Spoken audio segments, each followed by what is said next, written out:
Bismillahirrahmanirrahim. Assalamualaikum warahmatullahi wabarakatuh. Para peserta kelas Bekam Holistik yang insya Allah dirahmati oleh Allah Subhanahu wa Ta'ala, alhamdulillah kita bertemu kembali insya Allah dalam kelas Bekam Holistik secara online. Mudah-mudahan Allah senantiasa melimpahkan keberkahan ilmu kepada kita sekalian sehingga bermanfaat bagi diri kita, keluarga, wabil khusus kaum muslimin, dan secara umum bisa membantu meringankan umat seluruh dunia di alam semesta ini insya Allah. Baik, insya Allah pada hari ini kita akan menjelaskan bab awal ya. Ini terkait dengan apa sih definisi al-hijamah ya. Jadi ketika kita memahami definisi ini, maka kita nanti akan paham, dan ketika kita memahami kalimat holistik yang artinya penggunaan teknik terapi al-hijamah atau bekam secara holistik, kita berbagai macam teknik, kemudian berbagai macam diagnosa yang kita pahami. Jadi kita nanti akan bisa melakukan teknik terapi ini dengan bijak. Juga ketika kita memahami berbagai masalah terkait dengan pengobatan ya secara menyeluruh, maka ketika di lapangan nanti akan dibenturkan dengan teknik terapi lain, dan ketika dibenturkan dengan teknik terapi lain, kemudian memahami definisi ini, nanti kita bisa berhujah lah ya. Seperti misalnya teknik terapi pengeluaran darah. Dalam hal ini ada teknik terapi al-fasdu, ada teknik terapi sedot lintah, ada teknik terapi bekam. Nah, ketika bekam dibenturkan dengan sedot lintah, dengan al-fasdu, nah ini tidak matching gitu, karena dari definisi teknik terapi yang saya sebutkan tadi itu tidak sama itu. Jadi ada plus minusnya. Maka adanya bukan dibenturkan, tetapi justru malah melengkapi antara teknik terapi al-hijamah, teknik terapi al-fasdu, dan teknik terapi sedot lintah. Ini yang fokus teknik terapi khusus pengeluaran darah. Nah, jadi definisi al-hijamah ya, ini dari asal katanya ya. Hijamah dari akar kata hajama yahjumu hajma, yang berarti mencegah, menyedot, memalingkan, memagut, mematuk, atau menjauhkan. Itu arti daripada hajama yahjumu hajma. Jadi intinya adalah mencegah, menyedot, memalingkan, memagut, mematuk, atau menjauhkan. Artinya nanti ada sesuatu yang dikeluarkan dari permukaan kulit ya. Dalam konteks pengobatan artinya adalah menyedot darah dengan alat bekam gitu ya. Ini dalam konteks pengobatan. Kemudian pelakunya ya, ini pelakunya al-hijamah atau teknik terapi bekam ini, pelakunya berarti mengacu kepada orangnya ya. Ini disebut dengan al-hajim atau al-hajam. Maka kata al-hijamah dapat diartikan pekerjaan orang yang berpraktek bekam ya. Maka kata al-hijamah itu dapat diartikan pekerjaan orang yang berpraktek bekam, atau dia melakukan pengobatan dengan teknik bekam. Ini arti daripada kata al-hijamah. Bekam merupakan suatu teknik pengobatan sunnah Rasulullah SAW yang telah lama dipraktekkan oleh manusia sejak zaman dahulu kala. Kemudian teknik pengobatan bekam adalah suatu proses ya, atau metode ya. Metode atau cara pengobatan dengan membuang darah statis. Darah statis itu apa? Darah statis itu darah yang macet, darah yang berhenti, darah yang terhambat. dan isinya adalah kemacetan itu adalah darah yang penuh toksin ya, atau racun yang berbahaya dari dalam tubuh melalui permukaan kulit. Jadi ini adalah sebuah cara atau teknik ya, pengeluaran darah dari permukaan kulit ya. Kemudian darah itu macet. Maka kalau kita mengacu kepada definisi ini, maka bekam ini adalah salah satu teknik terbaik ya, dalam rangka mengambil sesuatu ya, khususnya darah, ketika darahnya itu macet atau mandek atau statis atau berakumulasi di area tertentu. Maka teknik ini insya Allah adalah teknik yang terbaik. Kemudian dengan pengumpulan tadi dia sifatnya mengurai ya. Jadi mengurai dan mengambilnya. Nah, ini teknik terbaik insya Allah. Dan khususnya toksit yang ada di permukaan kulit ya, di permukaan kulit. Kemudian apa itu toksit ya, atau toksin ya? Toksin adalah ya, endapan racun atau zat kimia yang tidak dapat diuraikan oleh tubuh. Nah, kita perlu ketahui bersama bahwa toksit ini ya, kita ada ketika pola makan kita itu benar-benar ya apa saja dimakan lah. Kita tahu sendiri pola makan zaman milenial sekarang ini ya, zaman modern ini dengan pola makan yang memang makanan yang macam-macam modern ya. Itu kandungan pengawet, pewarna, kemudian penyedap rasanya ada, kemudian pengenyal, pengembang. Nah, ini zat-zat yang nanti akan menjadikan racun dalam tubuh kita ya. Jadi itu yang menyebabkan racun dalam tubuh kita. Itu adalah toksin. Nah, ketika toksin ini masuk ke dalam tubuh ya, karena terjadinya radikal bebas ya.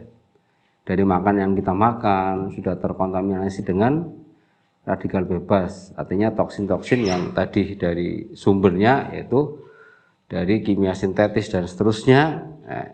Ketika masuk ke tubuh ini tidak bisa diurai. Ini toksin ya, tidak bisa diuraikan oleh tubuh. Maka ketika toksin ini ngumpul khususnya di permukaan, maka sangat tepat sekali lah ya, teknik pengobatan al-hijamah atau bekam. Karena bekam ini mengambil toksit atau racun khusus di permukaan kulit. Kemudian toksin ini berada pada setiap orang karena berasal dari pencemaran udara ya. Kita tahu bersama bahwa banyaknya pabrikasi, home industry dan seterusnya. Kemudian asap kendaraan dari makan-makan yang mengandung pewarna, pengembang, penyedap rasa, pemanis buatan, pestisida sayuran dan seterusnya. Nah, ini pencemaran di mana-mana ini ya. Nah, ini sumber toksit itu yang sudah saya katakan tadi. Kemudian ini ada definisi bekam menurut Ibnu Qayyim al-Jauziyah ya. Ini dalam Zadul Ma'ad ya, halaman 53 ya, bahwa hijamah atau bekam adalah pengeluaran darah dari permukaan kulit perifer. Jadi permukaan kulit yang paling luar ya. Kalau lapisannya itu adalah lapisan yang paling luar yaitu epidermis. Jadi ada lapisan epidermis, kemudian dermis dan hipodermis. Nah, ini batasnya ya, melakukan teknik terapi ini hanya di permukaan ya, permukaan lapisan kulit yang paling luar yaitu epidermis itu. Nah, ini tidak boleh melebihi dari itu. Karena kalau melebihi nanti terlalu dalam sehingga darah yang keluar itu bukan darah yang penuh toksin lagi atau penuh racun, tetapi darah segar ikut keluar. Kemudian definisi bekam menurut istilah ya. Jadi definisi bekam menurut istilah adalah hijamah atau bekam ya, menurut istilah itu pengumpulan darah dari kulit. Pengumpulan darah dari kulit khusus ya, dengan jalan penghisapan, kemudian penyayatan atau pelukaan ya, pelukaan ringan pada kulit bagian luar, kemudian penghisapan kembali sehingga darah keluar. Nah, ini ada kunci ya, kunci daripada pengekopan. Maka bekam itu harus melalui 3 tahap tadi. Tahapan pertama adalah dihisap ya, dihisap. Dikop dulu. Ketika dikop, ini nanti akan berfungsi memisahkan darah ya, sel darah putih dengan sel darah merah. Kemudian darah itu akan dikumpulkan, ditarik di permukaan. Ini biasanya 3-5 menit itu waktunya. Jadi pengekopan awal, penghisapan awal itu untuk memisahkan sel darah putih dengan sel darah merah. Dibiarkan di situ sampai 3-5 menit itu. Kemudian dia nanti akan ngumpul. Biasanya warnanya itu merah, kemudian merah yang agak kehitaman itu ya merah tua itu, campur ada hitam-hitamnya tergantung kualitas darah di dalam tubuh setiap individu masing-masing ya. Nah, setelah dihisap dan dibiarkan ya, di situ nanti ada proses hipoksia juga ya. Artinya dia ada fungsi untuk anti alergi ya, anti gatal. Nah, itu juga salah satu fungsinya ya. Jadi dengan dikop tadi, maka nanti dia akan terjadi lebam ya. Nah, tubuh ketika dikasih sakit, biasanya sel darah putih itu dia akan bergerak 10 kali lipat dari biasanya. Jadi kalau tubuh itu dibiarkan saja, itu sel darah putih itu kan tentara tubuh itu dia akan diem. Tetapi kalau dia disakiti, ya disakiti kayak gini, nah dia nanti akan bergerak. Ya, salah satunya adalah bekam itu mengekop, maka di situ terjadi lebam atau ada sedikit meradang ya, sedikit meradang. Ini salah satu fungsinya adalah untuk tadi merangsang sel darah putih kerjanya 10 kali lipat lebih aktif dari yang tidak melalui alijama atau bekam. Nah, begitu. Nah, tahapan yang kedua setelah dihisap 3-5 menit, nah, maka nanti warna sudah berubah ya area itu, kemudian dilepas. Maka tahapan ini adalah tahapan penyayatan atau perlukaan ringan. Dilukai, artinya dibikin jalan supaya ketika nanti dikop lagi darah itu keluar ya. Setelah dilukai baik pakai jarum maupun pakai bisturi ya, pisau ya, torehan tipis atau pelukaan ringan, nanti dikop kembali ya, dihisap kembali ya. Dikop kembali dan waktunya secara umum itu 3-5 menit ya. Sehingga darah keluar. Nah, ini definisi bekam menurut istilah. Jadi harus ada 3 tahapan, penghisapan, kemudian setelah 3-5 menit itu dilepas kopnya, kemudian dilukai ringan, kemudian dikop lagi kembali, dihisap kembali sehingga darah keluar. Nah, itu ada tiga tahapan, berarti pengekopan, kemudian perlukaan, kemudian tahap terakhir adalah pengeluaran. Setelah pengeluaran 3-5 menit baru darah itu dibuang. Nah, itu tahapan al-hijama atau bekam. Ini menurut istilah. Baik, kemudian setelah kita mengetahui definisi tersebut, artinya kita karena ini adalah bekam holistik, maka secara umum kita harus melihat secara menyeluruh ya, secara menyeluruh. Maka ketika kita memahami definisi ini, jadi insya Allah dengan memahami teknik-teknik terapi lain, maka fungsi al-hijama ini adalah melengkapi teknik-teknik terapi yang lain. Jadi tidak bisa teknik ini dibenturkan dengan teknik terapi yang lain.